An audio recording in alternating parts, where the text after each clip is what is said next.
When I was in middle school, 6th grade, my sister, who's 10 years older than me, dropped me off at school one morning. And we're running a little bit late, and so we pull into the carpool line, and she kind of pulls in really fast and stops the car.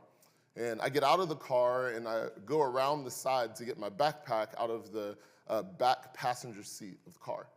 And so I grab my backpack out of the car and close the door, and as soon as I close the door, my sister begins to take off. She takes off, she rolls over my foot, and I scream.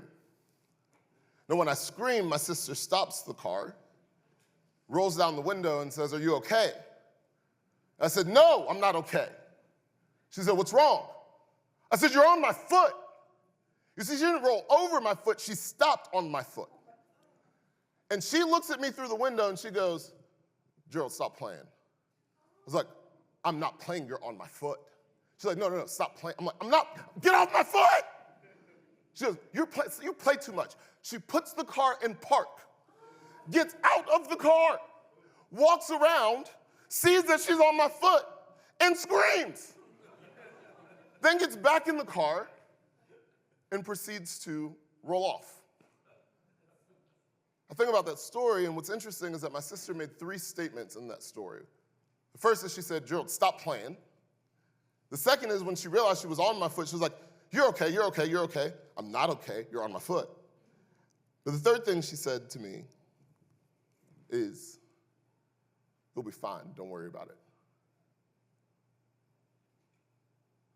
Stop playing. It's okay, it's okay, it's okay. You'll be fine. Don't worry about it. I wonder what people have said to you when you are navigating moments of pain. So stop, it's not that big a deal. Wait, really? No way. No, it's okay, I promise you it's okay. You're fine, just get over it. I wonder what you've said to people as they've navigated moments of pain. I mean, anyone ever been in a situation where you're going through something really difficult, and you share it with someone, and all you really want is comfort, all you really want is for them to be there, and they hit you with the wrong Bible verse at the wrong time, and you lose your salvation? Anyone else ever been there in a moment? You see, the reality is that we will find ourselves in these moments where life gets difficult, moments where life is hard. And what's said to us in those moments has the potential to impact the people we become, has the potential to impact our faith, has the potential to impact our walk with God. Today we're starting a brand new series. It's a super creative name. It's called 1 Peter. And interestingly enough, for the next 5 weeks, we're going to be in the book of 1 Peter. And what we see in this letter written by Peter, one of Jesus' disciples, one of his inner circle guys, is a letter that's written to some Gentile believers who are navigating pain, who are navigating suffering, who are navigating a persecution for their faith. And he writes them this letter as a means of encouragement, as the words that would be necessary to help them get through their times of pain, their times of suffering. Now, the reality is, over the next 5 weeks, there's no way that we're going to be able to cover every word and every theme that's in 1 Peter. But we are going to go chapter by chapter and try to pull out some big ideas and unpack them together, because what we're going to find in this book are words that will help us as we navigate the challenges of this life, as we deal with the pain of this world, but also words that may allow us to be an encouragement to others as well. So 1 Peter chapter 1, we're going to do something a little different. We're going to actually start in verse 3. So we're going to skip the intro. We're going to come back to it in a minute, but we're going to start in verse 3, because what you're going to find is verse 3 all the way through like verse 12 or 13. Peter actually gives the crux of his argument. He's going to unpack a tension that we are all dealing with in this section. And then as you look at the rest of this first chapter, you're going to see how he addresses this tension. So we're going to start in verse 3. It says this: "Praise be to the God and Father of our Lord Jesus Christ. In his great mercy, he has given us new birth into a living hope through the resurrection of Jesus from the dead, and into an inheritance that can never perish, spoil, or fade. This inheritance is kept in heaven for you, who through faith are shielded by God's power until the coming of the salvation that is ready to be revealed in the last time." So Peter says, hey, Guys, I want you to be aware that there's a future reality that you need to keep in view. There's a reality that is coming, and I want you to keep that in front of you. And the reality that he's saying that we need to keep in view as we navigate the pain of this world, as we navigate moments of suffering, he says the reality that I want you to keep in view is this, is that heaven is coming, and when you get there, there's an inheritance that awaits. That there's an opportunity for you to be in the presence of God for all of eternity, where there is no more pain or suffering or heartache. There is an inheritance coming. There is heaven coming. There's something better on the horizon, and you have to keep that in view as you navigate these moments that are difficult. He says heaven is on the horizon, and there's an inheritance on the way. But not only is there a reality he wants us to keep in view, there's also a reality that he wants us to be aware of for today. He says this, and of all of this greatly rejoice, though now for a little while you may have had to suffer grief of all kinds of trials. These have come so that the proven genuineness of your faith, of greater worth than gold which perishes even though refined by fire, may result in praise, glory, and honor when Jesus Christ is revealed. That you have not seen him, you love him. And even though you do not see him now, you believe in him and are filled with an inexpressible and glorious joy. For you are receiving the end result of your faith, the salvation of your souls. So he says there is a future reality. There is a heaven that is coming. There is a salvation that is coming. There is a reality that is available to you in Jesus, and it is on the way. But as you wait for that reality, there is also a reality that you're in now. And he says this, that while you are here, you may have moments where you suffer grief from all kinds of trial. He says this, that earth is full of suffering. Heaven has an inheritance, but earth is full of pain. That there are going to be these moments that just feel difficult, moments where you don't know what to do, moments that are heavy, moments that are hard, moments that you're not sure how you're going to make it. I don't know if you've ever noticed this, but the early believers, when they talked about their faith, they never questioned if suffering was going to be a part of their story. Have you ever noticed that? Like they just kind of expected that it was going to happen. And not only did they expect it, they actually considered it a privilege to suffer. I mean, Paul says all sorts of stuff about this. Philippians 3:10, he says, I want to know Christ. Yes, I want to know the power of his resurrection. We love talking about his power. But he also says, but I want to know him in his sufferings, participating there as well. Romans 8:17, he says, if we suffer with him, we will also be glorified with him. Philippians 1:29, it says, for it has been granted to you on behalf of Christ, not only to believe in him, it's a gift from God that you get to believe in him, amazing, and to also suffer for him. I mean, Jesus even says this, Matthew chapter 5, Sermon on the Mount, the Beatitudes, he says, blessed are you when people insult you, persecute you, and falsely say all kinds of evil against you because of me. You see, the early believers recognized that suffering was going to be a part of their journey, that there was going to be trials that were a part of their story. But Peter gives us this picture that he wants us to understand as it comes to this. He goes, it's kind of like gold that's being refined by fire. While it's difficult and while it's challenging and while it's hot and while it's heavy and while it's hard, it's actually refining you. It's making something out of you. See, what the early believers understood was this, is that faith actually forges deeper faith. Is that fire actually forges deeper faith, that when you go through a trial, when you face suffering, when you go through something difficult, it actually forges in you a deeper faith, a deeper understanding of who Jesus is. It actually refines you to look more and more like him. And so the early believers did not just expect suffering, they invited it. Because they knew that it would do something in the formation process that, hear me, a lack of suffering could not do. Because isn't it true that when you go through a difficult time, you lean on Jesus more? Isn't it true that your dependency increases when it feels like you can't handle it on your own? Isn't it true that suffering brings out something in you that comfort never could? Fire forges a deeper faith. And so the question was never, are we going to suffer or not? The question was, what do we do here? Like, how do we live in the gap between earth and heaven? How do we live our lives in a way that prepares us here for what life is going to be like there? How do we become more like Jesus in the middle of our suffering? How do we get to the other side better, not bitter? How does our suffering form and shape us. And what Peter's actually going to show us in this first chapter is an answer that many of us wouldn't expect. He goes, the way that we live here, the way that we operate here, the way that we live a life that's going to honor and glorify God here in order to experience the riches of heaven, the inheritance that's coming, is all wrapped around one word. He says, and the word is this: identity. Identity. One of my favorite movies of all time is the movie The Lion King. Anyone else love The Lion King? So good. I tried to watch it with my girls the other day, and I realized that watching your uncle kill you at the very beginning of the movie is probably not fun for 4-year-olds, so I had to turn it off. And I put him to bed, and I stayed up and watched it myself. It was awesome. But there's this scene, where Simba kind of gets run out of his hometown, and he ends up meeting Timon and Pumbaa, and they're eating all these grubs and singing these amazing songs. It's awesome. Hakuna Matata. What a wonderful phrase. Right? It's awesome. And they're hanging out and they're chilling. But then there's this moment where Nyla comes and Simba and Nyla have this moment, and he's like, wait, this is, I don't know that I'm supposed to be here. And then there's the little monkey guy, Rafiki, you know what I'm talking about? And he comes in and they have this conversation, and there's this moment where Simba is looking at the water, and I love this moment, right? And Simba looks and he's like, what do you see?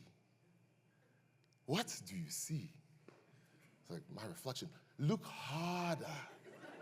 Look harder. And then he says a phrase. It's a phrase that I think makes the whole movie. Simba, remember who you are. You see, what happened with Simba is he forgot who he was, and he started living in a way that didn't reflect who he was supposed to be. Now he's living like Timon and Pumbaa instead of living like the king that he is supposed to be. And there's this moment where Rafiki goes, you need to remember who you are, because who you are will determine how you live. Pastor Kyle Edelman says it this way. He says, when you know who you are, then you'll know how to live. Identity.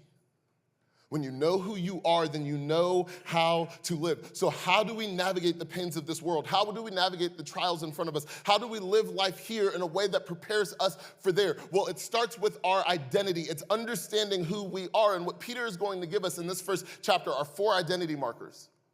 4 identity markers that when we understand them will impact the way that we live. So let's go back to the beginning. This is how Peter starts the letter.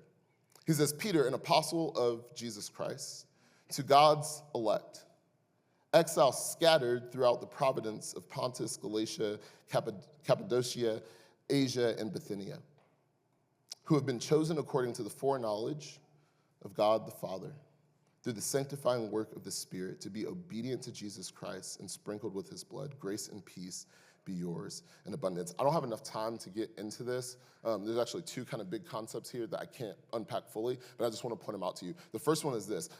I just hope you know that the Trinity is a hard thing for us to explain. It's a mystery. I hate when people call it the doctrine of the Trinity. It's not a doctrine, it's a mystery. There are things we can learn about the Trinity, but we can never fully understand the Trinity. But when you read the scriptures, what you find is that the Trinity is everywhere. Did you notice it here? The foreknowledge of who? God the Father. Through the sanctifying work of to be obedient to, and sprinkled with his blood. Trinity. So the Trinity is a part of what is forming us and shaping us. It is God the Father. It is the Spirit's work in us. It is the sacrifice of Jesus that allows us to become and look more like him. How do we become more like him in suffering times? We depend on him, all of who he is. The Father, the Son, and the Spirit. It's one idea, but the other idea that I really want to spend a couple of minutes on, and again, I cannot unpack this fully though, is this word right here, this word elect. This word elect.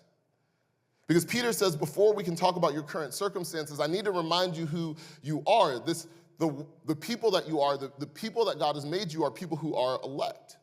Now, this word can be a point of tension in Christian circles. This can be a point of debate, a point of wrestling. Because when we think about this word elect, we ultimately come to this idea of predestination, of God choosing, right? And there are 3 different views that I think all 3 are biblical. All 3 are going to end up in heaven. And all 3 of these views could be held on to, and we can still live in community with them. But I just want to point them out to you. The first is a Calvinist view that says this, that God chose who would be a part of his family before the creation of the world. It was only his choice. The Arminian view is this, is that God knew who would choose him, and by his foreknowledge of knowing who would choose him, he chose them. And then there's a provisionalist worldview that says this, that God chose a group of people to be his covenant family, and anyone can join that family by faith in him. Calvinist view, Arminian view, provisionalist view. I don't have time to debate the differences and talk about all of the nuances between the three, but I hope that you would notice that there is a commonality between the three. I'm going to read them again, and I hope you can find it. Calvinist, God chose who would be a part of his family before the creation of the world. Arminian, God knew who would choose him, and in his foreknowledge, he chose them to be a part of his family. Provisionalist, God chose a group of people to be his covenant family, and anyone could join that family by faith in him. Did you notice what they all have in common? God chose. No matter which view you hold, the reality is this: God is the first mover. He's the one who chose. He's the one who selected and invited us in. And so Peter is going, hey, if you're going to navigate the challenges of this world, and identity is what's going to allow you to do it, here's the first identity marker you need to be aware of. You are chosen. You're chosen. You were chosen on your worst day. You were chosen on your best day. He chose you when you weren't the parent that you were supposed to be. He chose you when you were. He chose you when you weren't the wife or the husband that you should be, and he chose you when you were. He chose you in spite of your failure. He chose you in spite of your success. He chose you. And this is so important because when you're going through moments of suffering, it can feel like God left you. It can feel like he gave up. It can feel like he doesn't care. But Peter is going, no, he didn't leave you. He didn't forsake you. He didn't give up on you. He does not care about you. He cares. He's with you. You know why? Because he chose you. And I just wonder what your life would look like if you woke up every day with that perspective, that God chose me. Single people, I think if you woke up with that perspective, you wouldn't sacrifice your standards just to be in a relationship. I don't need you to choose me. God already chose me. Men in the room, I think you would stop looking to your boss to give you approval and to say that you're enough or that you're a success. I think you would go, no. I don't need your approval. I don't work this job for you to give me identity. I already have identity. God chose me.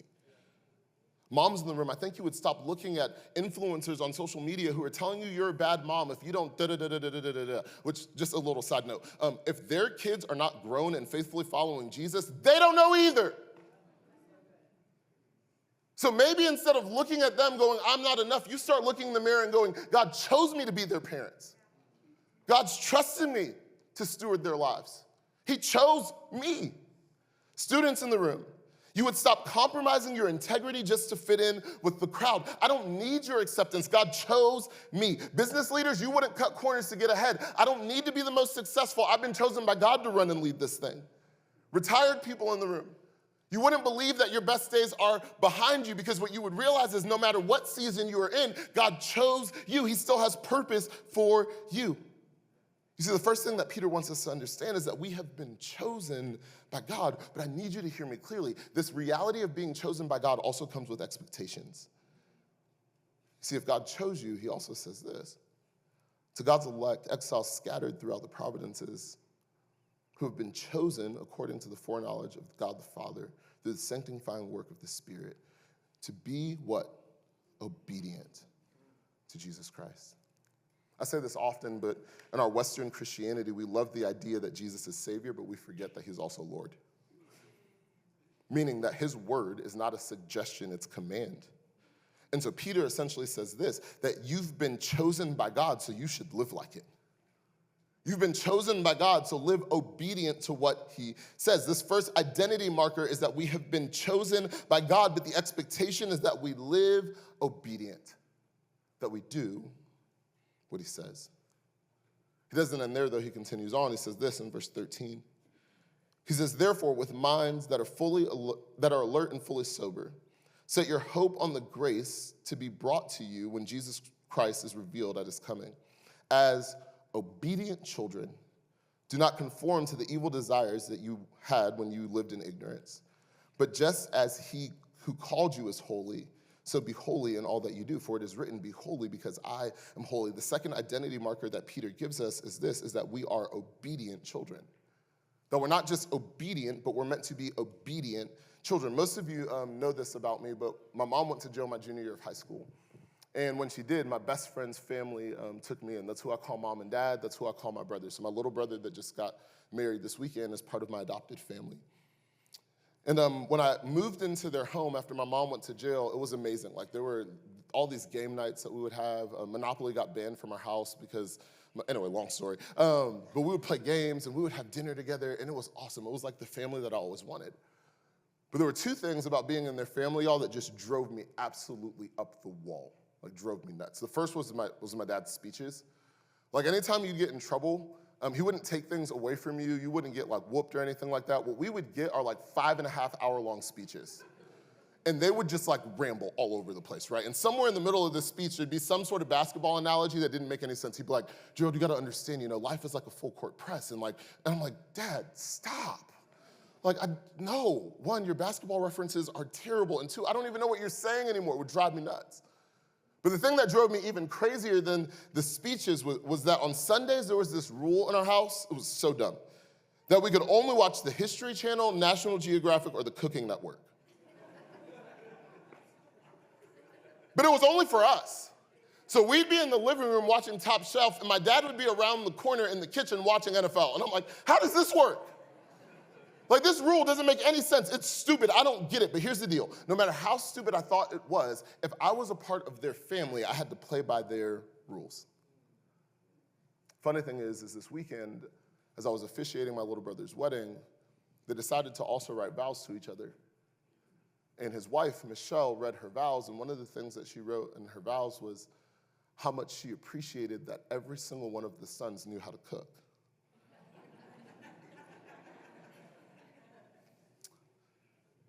You see, being forced to watch the Cooking Network on Sundays then didn't make sense to me.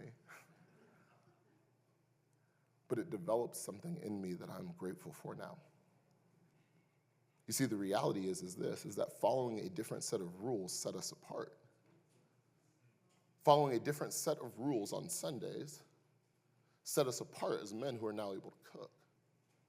And following a different set of rules as a follower of Jesus is the thing that's going to set you apart from the rest of the world. Like, what happened in my house with my parents is the exact thing that should happen in our faith. And friends, hear me. There are going to be times where God gives you a set of standards that don't make any sense to you.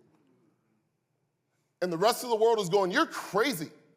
No one thinks that way anymore. No one acts that way anymore. No one believes that anymore. You are so archaic to still live by that set of rules. But can I just tell you, if everyone looks at you and thinks that you're crazy because you're following a set of rules that no one follows anymore, you know what it's doing? Setting you apart.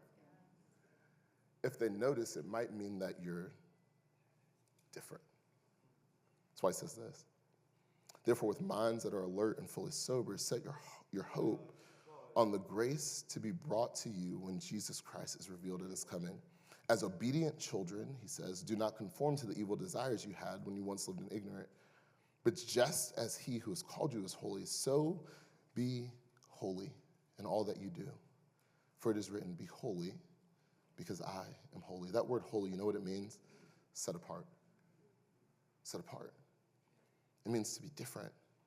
And so Peter is saying, hey, if we are obedient children, if that's part of our identity marker, it's not just that we do whatever God says, it's that we do whatever he says from a place of willingness, from a place of learning, from a place of humility. He says when we follow God's will and God's ways, it sets us apart. Now, I want to be so clear about what I'm saying. There's a difference between being set apart and self-righteous. There's a difference between being holy and being hateful. There's a difference between being pure and being prideful. Hear me, what Peter is calling us to is not haughtiness. He's calling us to a humility that leads to holiness. Because you know what kids do? They learn. And you know what it takes to learn? Humility. So when you can humble yourself to be like a child, you actually get to learn the ways of your Father. And it will make you set apart.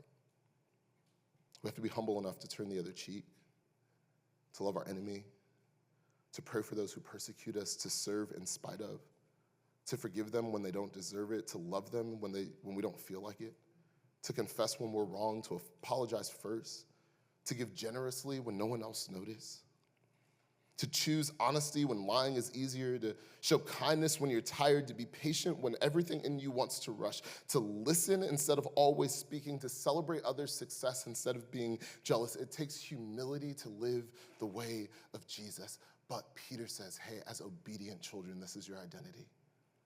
Humble yourself, learn, walk by his ways, live by his standard, and it will set you apart. And you'll stand out to the world around you. It says you're children, so live holy. You're chosen, so live obedient. But then he double downs on this idea of being set apart by saying this. This is what he says next.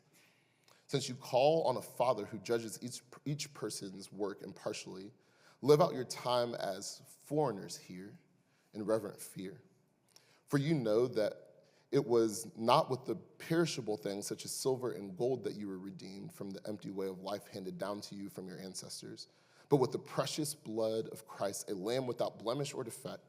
He was chosen before the creation of the world, but was revealed in these last times for your sake. Through him you believed in God, who raised him from the dead and glorified him. And so your faith and your hope are in God. The third identity marker he gives us is this, is that we're foreigners. We're foreigners. It says you're chosen. You ought to be obedient children. And I don't want you to forget that you're foreigners. Anyone else in the room love to travel? Anyone? Just yell at me real quick. What's your favorite place that you've ever been? Everyone, just yell at me at the same time. Hawaii, South Africa. Come on, how's it? Anyone else?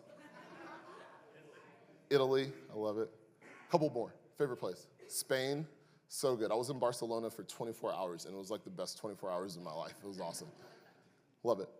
I love getting to travel. It's one of my favorite things. But I'll tell you, one of my favorite places that I've ever been, though, is South Korea. I had an opportunity to go a couple of times, or a couple of years in a row, to actually go and preach at a Christian school in South Korea. It was pretty incredible. And I had a blast when I was there, y'all. We made some incredible moments. I had friends who came with me, and so we got to do ministry together, and we got to tour around. The food was absolutely phenomenal. I mean, some of the best food I'd ever eaten in my entire life. I saw my first 4D movie in South Korea, which is pretty wild. If you've never been to a 4D movie, it's like you're watching the screen and you have the 3D glasses on, but then the seat like moves and there's like bubbles and water and stuff that gets shot at you, which I only had seen at the aquarium, but this was like a full-on movie, which, moment of transparency, I didn't even watch the whole thing because I was so tired that I fell asleep during a 4D movie. So I'm like knocked out, just like, ooh. It's amazing, right? But I loved my time in South Korea. But there was one part about this trip I'll never forget. Because I love traveling so much, one of the kind of like hobbies that I'd taken on and the rhythms that I had started is when I would go to a country for the first time, I would go to a local sneaker shop and I would buy a pair of shoes, and I would write the country that I bought the shoes in on the sole, or not the sole, on the like inside tongue of the shoe. And so I'd done that in South Africa, I'd done it in a couple other places, and now I get to Korea, and I'm like, all right, I gotta get my pair of shoes. And so the second to last day, we go to downtown, and we're walking through Seoul, and we go to a sneaker shop, and it's like, oh, they don't have anything in my size. So I go to the next sneaker shop, and they don't have anything in my size, and I go to the next sneaker shop. And after 10 sneaker shops, I realize that they're not going to sell a size 12 in Korea. It's not happening. The tradition ended there, you know? But it was this moment where I realized, oh, I'm not at home. Like, as fun as it's been here, this isn't where I'm supposed to stay. I'm gonna get on a plane and go back home. And so I'm here for a minute. I'm here for a moment. But I'm not here forever. Church, can I just remind you for a moment, this world is not your home. You may have some great moments here. It might be fun here. There may be some memories that you hold on to, but don't get comfortable here. Don't live according to the world's customs. Don't buy into its ideologies. Don't measure success by the world's definition of wealth and fame. Don't adopt the obsession over self rather than service. Don't let churches shifting or culture shifting morals redefine what God has made clear. Don't trade your identity as a chosen child to fit in to the culture. Let me say it this way. Enjoy living in America, but don't let America live in you.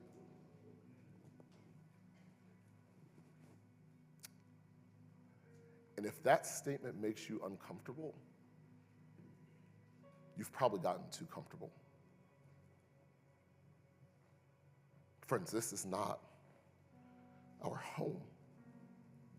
And Peter says, before you pledge allegiance to any person, to any place, or any other thing, you first need to remember that your allegiance is with the one who chose you. He said it this way.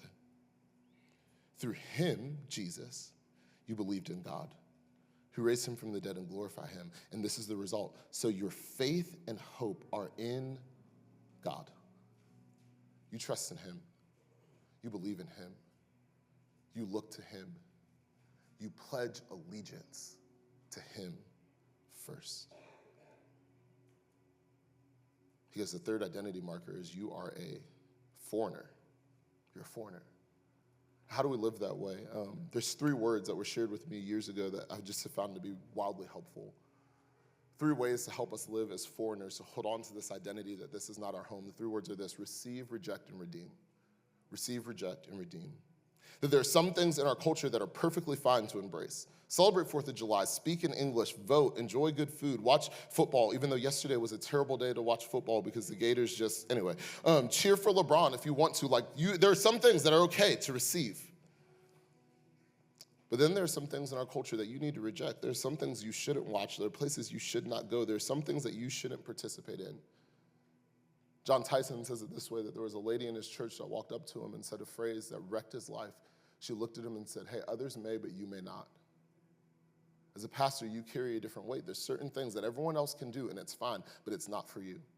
Church, can I just say to you, as a follower of Jesus living in the United States of America, there are some things that are fine for everyone else to do that are not fine for you. Others may, you may not. There are some things you have to reject. There are some things that you have to say, I'm not going there. There are some things that you have to say, I'm not willing to do that. Why? Because the last thing that we just learned is that we're to be holy as he is holy. The only way to be set apart is to say no to some things. Some things need to be rejected. But then there are other things that need to be redeemed.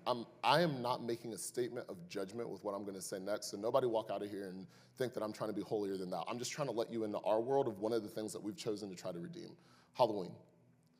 And everyone has different opinions. Some people are like, we're not engaging with that at all, we're rejecting that. Others are like, let's all get dressed up, doesn't matter, let's go, it's fun, it doesn't mean anything. For us, we see this as a place of redemption. And so we allow our girls to dress up at our home. We invite people over and we have a little dress-up costume party at our house. We keep our light on. We give out candy to every single kid in our neighborhood. And most years, we put a little sticker with no words, no information on each piece of candy. It just has a QR code, and it's an invitation to church. And here's why. Because it's the one day in our neighborhood that is guaranteed that people who will never speak to us otherwise will knock on our door. So we're going to redeem it. We're going to use it as an opportunity to bring the kingdom to earth. Now, you have to have wisdom and discernment to know how you engage with the things of this world. But here's what Peter's point is. It's simply this, that we are foreigners, so we're supposed to live devoted to him before anything else. We pledge our allegiance to him. And then he closes with one last identity marker. He says this, now that you have purified yourself by obeying the truth, so that you have sincere love for one another. Love one another deeply from the heart. For you have been born again, not with a perishable seed, but of imperishable, through the living and enduring word of God. For all people are like grass, and all their glory are like flowers in the field. The grass withers and the flowers fall, but the word of the Lord endures forever. And this is the word that has been preached to you. The last identity marker that Peter gives us is this: we've been born again. That if you are a follower of Jesus, you've been born again. Now, what's interesting is that he connects this idea of being born again to this idea of a seed. And 5 or 6 years ago, Kylie and I had a chance to go to San Francisco. And we visited the Muirwoods forest and got to see all the redwoods. It was pretty amazing. And we're walking through the forest and we're looking up at all these trees. It's insane. It's like one of the most beautiful things we'd ever seen. And the trees are massive and they're so old. Like it's mind-blowing to me. But you know what shocked me? As I was walking through and looking at these redwoods, I didn't see a single person go, oh, Look at this ground. This ground is amazing. Oh, the soil.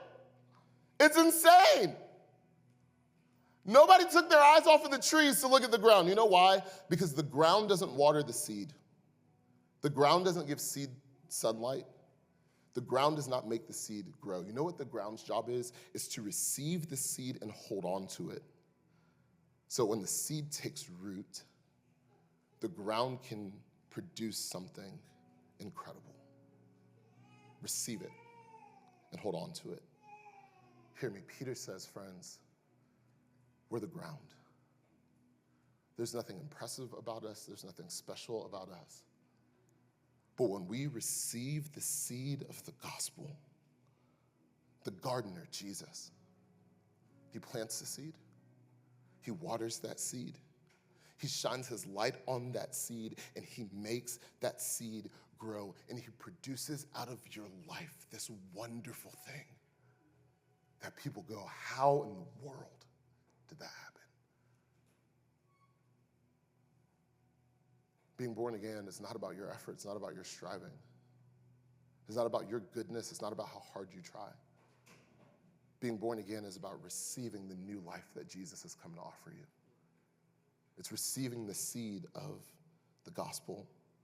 It's God planting in you his love and grace and mercy and peace and joy and hope to produce things in you that your life could never produce apart from him. And if anyone understood this, friends, it was Peter. Lowly fisherman, loudmouth, made promises that he could not keep, cut a dude's ear off, failed Jesus, gave up on the faith, and Jesus found him, restored him, planted the gospel in him, and made him into someone that we're reading a letter from him 2,000 years later. How do we live in the tension between here and heaven? Peter says you remember who you are. You're chosen, live obedient. Your obedient children live holy, set apart. Your foreigners live devoted. You've been born again, so live in response to what Jesus has done for you. See, friends, I don't know what your story is this morning, but here's what I wholeheartedly believe. If we would receive the seed of the word of God that endures forever that you just heard this morning, God will give you a new identity. It's the story of Moses, from murderer to deliverer. It's the story of Rahab, from prostitute to protector of God's people. It's the story of Gideon, from fearful farmer to a mighty warrior. It's the story of David, a forgotten shepherd boy to a king after God's own heart. It's the story of Peter, a fisherman to a fisher of men. It's the story of Magdalene, tormented by demons to a faithful disciple. It's the story of Zacchaeus, a greedy tax collector who becomes a generous follower. It's the story of Thomas, a doubter who becomes a bold missionary. It's the story of John, a son of thunder who becomes an apostle of love. It's the story of Paul, the hater of the church who becomes a church planter. It's the story of the thief on the cross, the condemned criminal who gets to be a citizen of heaven. And this can be your story today. That we receive, we respond, and we remind ourselves that we've been chosen by the God of the universe. That we are his children who should learn from him and be set apart like him. That we are foreigners. This world is not our home, so we live devoted to him until he returns. And that we can be born again. And we can receive his love, his grace, his mercy, and the new life that he comes to offer. This, friends, is who we are if you're a follower of Jesus. And when you understand that, you can live here in a way that prepares you for there. You're listening to audio from Home Church Roswell, located in Roswell, Georgia. For more information about this ministry or to give to this ministry, please visit homechurchroswell.com.